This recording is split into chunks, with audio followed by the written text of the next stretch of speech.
Good evening and welcome to the show. Well, in the last couple of weeks, there's been massive rains in Washington County, and to anyone that lives here, that's certainly not a surprise. Hardest hit, though, has been our South County region, with over 7 inches falling in 1 2-hour period and 8 days straight of rain. Tyler, what do you know about how it's impacted South County? Well, there's been a ton of damage, especially on the roadways. When you get this amount of rain coming through, it can just erode the foundation of the rock and gravel that's underneath the road. So there's been a lot of roads collapsing and some that are just completely inaccessible. You have people that have to take 10, 25-mile detours just to get to their jobs or even get their mail because it's just so inaccessible down there. And it's looking like the damage in Washington County is going to be up in the millions, to the point where the county could qualify for federal aid if there are enough thresholds met. And this is sort of the sticking point where the county's looking to get that federal aid to recover, because the threshold for within the county is $500,000 to qualify for federal aid. But you also have to meet a different threshold. You have to have $8.5 million total dollars in damage in the state of Maryland in order for that federal aid to get there. And with how localized a lot of this damage was in South Washington County, there was some in Frederick County and in other places. But it's not totally clear whether the state of Maryland will meet that $8.5 million threshold and whether or not the county will be able to get that federal aid, and it might have to take a lot of this money for the recovery out of its own budget. So clearly there's been a significant impact to the communities down there and to the people that live there. Ron, the other potential impact, and we'll talk about budget in a minute, but you know, the county only has so many staff, and though I'm sure they have many good contractors that they can call upon, this has to be a significant impact on county employees and county administration as well. You were a former county commissioner. You obviously know a lot about this. What is it like in the county at this point? What are they doing? How are they scrambling to deal with this situation? Well, once you get your engineers, put your engineers together, there's possibilities you can go out with the Association of Counties, which former president of MACO, or John Barr, was involved with. You can find, Frederick County may give you a couple engineers if they have some time. You may get some from Allegheny County, from Garrett County. They will be able to assemble a staff to get done what they need to get done. So I'm comfortable under the leadership of Rob Slocum and the county staff and the county engineer that they'll get the attention to the appropriate road and get the design, whether it's for bridges, replacement of road, that will be done in as quick as possible basis. So in your view, and again, drawing upon your past experience being an administrator or a county commissioner, how do they prioritize what gets fixed? Is it the bridges? Is it the roads? Is it the most major thoroughfare first? How would you go about prioritizing that in your view? As Tyler said, Tyler pointed out, of people getting to jobs, people getting to their mail, to post offices, etc. They have to handle those roads first. If you get a road like Chestnut Grove Road, which has several different ways in to Chestnut Grove Road versus Harper's Ferry Road, Mount Lock Road, or some of the other roads, the priority will be based on what its need is and to ensure that there's not further damage with another downpour or deluge of rain. So Tyler, do we know, have we looked at the weather forecast? Do we have any confidence? I know it rained again yesterday, and today is Wednesday that we're shooting the show. It rained a little bit earlier this week, not to the extent that it has, but are there any additional major weather events in our future that we know about? I haven't personally taken a look at the forecast going past the next couple days, but as long as part of this was the fact that it was 8 straight days of rain, and when you get the rain coming significant rain, and yeah, significant rain, and when that soaks into the earth, the ground gets completely saturated, and when you don't have time for all that water to drain out into the groundwater or evaporate in some way, when you get more rain on top of that, there's nowhere for it to go, and that's when you get these flooding events and things like this. So I don't anticipate, this was, again, a very rare event, obviously devastating, but as long as there's not something almost on that scale where we're getting breaks where there's sunny days. I know right now as we record this, it's pretty sunny and dry outside. It shouldn't be a huge deal as long as the ground's able to dry up in spurts.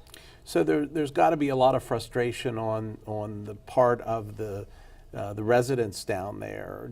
Do you have any insight? Have you seen anything, heard anything about where their frustration level is, and are they dealing with this, or what is the situation? It doesn't seem like the residents have been, obviously there's the difficulties. People are having to take long detours, and if you have to detour 10, 25 miles just to get to work or wherever, that's another gallon of gas. That's something that if you're on a tight budget, that could make a difference for an individual or a family in just trying to balance their budget.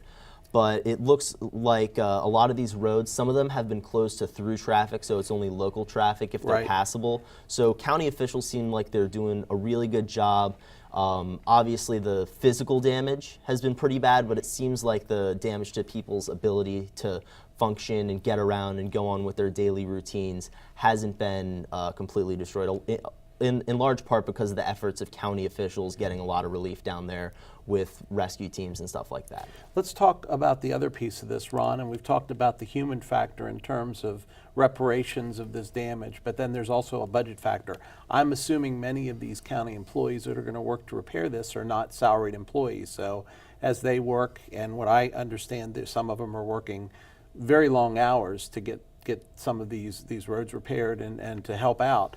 There's a budget impact. There's a budget impact to actually physically repairing the roads. Where does that money come from? I'm sure that when we wrote the budget last year, we didn't put in the crazy rainstorm in May 2018 line. But you always have a fund balance where you have to dig into to take care of an issue like this. That's why you don't want to deplete fund balances wherever they are.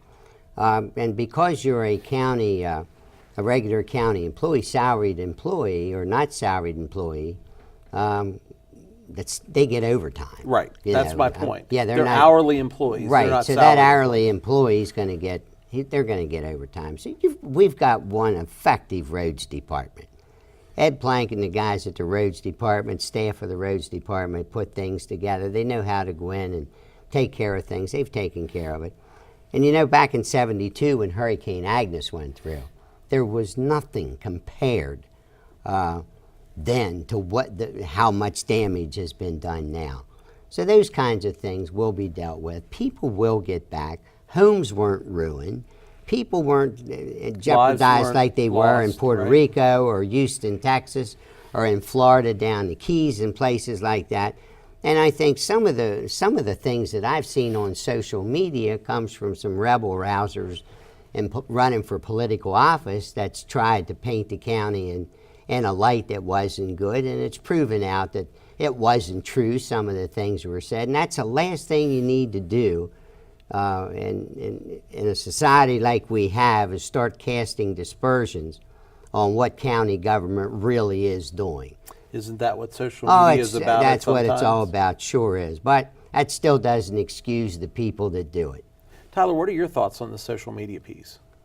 I haven't been really looking at social media too much this week. I'm a college student home. I have a part-time job. I've been working a lot at Chick-fil-A this week, so haven't had much time to really check that out. But sort of where you were talking about where the county has the budget to handle this, the money would be coming out of the county's capital budget, which it would be able Could to pay impact for the future repairs. capital That is a big thing where it could set back some of these projects months or years just because the county won't have it. But then again, that's why you have it for these sort of situations that could come up. You always have a rainy day fund as well. You don't just budget to a balanced budget. You have to have reserve money to handle things like this. Yeah. It'll be really interesting though to see any specific projects that could have been planned for the next year or two that the county might end up having to put off because it doesn't have the funds to just go into that.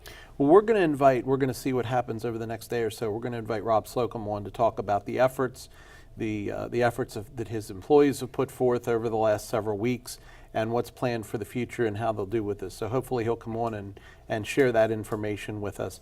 I got to tell you, from my perspective, and I don't know the folks in the roads department, but what I do know is that whenever we've had a problem, I always see them step up. And I think that speaks volumes about the quality of staff we have. And I see them out there at 2 o'clock in the morning when need be, and I see them out there at 2 o'clock in the afternoon when need be.